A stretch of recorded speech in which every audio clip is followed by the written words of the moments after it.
আসসালামু আলাইকুম। এই মুহূর্তে যারা দেখছেন আপনাদের সবাইকে জানাচ্ছি হলিলাভ হসপিটালের পক্ষ থেকে আন্তরিক অভিনন্দন এবং শুভেচ্ছা। আজকে আমাদের এখানে আসলে পেশেন্টের অনেক বেশি চাপ, অনেক বেশি ভিড়।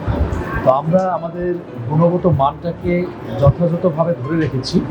তো ঠিক কতটুকু ধরে রেখেছি বা কতটুকু আমরা পেশেন্ট সার্ভিস দিচ্ছি, তো এই বিষয়টা আজকে শুনবো। আমাদের এখানে চিকিৎসা নিতে আসা একজন পেশেন্ট আমাদের মাঝে এখানে উপস্থিত আছেন। তো আমরা একটু ওনার কাছে জানতে চাইবো যে উনি আসলে কেন হলিলাভ হসপিটালে এসেছে। তো ভাই, কেমন আছেন আপনি? আলহামদুলিল্লাহ ভালো। আচ্ছা, তো আজকে আপনি হলিলাভ হসপিটালে কেন এসেছেন? আসলে কি সমস্যা আজকে নিয়ে আসছেন? দীর্ঘ এক সপ্তাহ ধরে জ্বর ঠান্ডা রোগে খুবই ভুগতেছি, এই কারণে আসছি। শুনছি যে এইখানে নাকি হসপিটাল ডাক্তার ট্রিটমেন্টটা ভালো চলতেছে, পরিবেশটাও ভালো চলতেছে আর কি সবার থেকে শোনা, এই কারণে এইখানে আসছি ট্রিটমেন্টটা নিতে। আচ্ছা, মানে আপনি একটা এক সপ্তাহ ধরে জ্বরে ভুগছেন আর কি। জি। আসলে বর্তমানে জ্বর আসলে খুবই একটা কমন রোগ, বাট এটা আসলে একটা ভয়ঙ্কর বিষয়। কারণ ডেঙ্গু জ্বর হতে পারে, টাইফয়েড হতে পারে বা ভাইরাল যে কোনো জ্বরই হতে পারে। তো আপনি আজকে ডক্টর দেখিয়েছেন কি অলরেডি? দেখাইনি তো, দেখানোর জন্যই বসে আছি।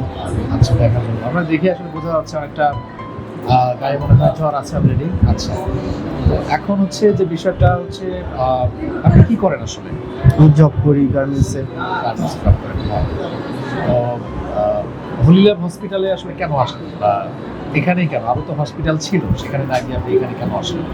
শুনছি এখানকার পরিবেশ ভালো, এখানকার ভালো ডাক্তার আছে আর ট্রিটমেন্টও ভালো দিচ্ছে, পরিবেশটাও ভালো, চিকিৎসা ভালো, এই কারণে।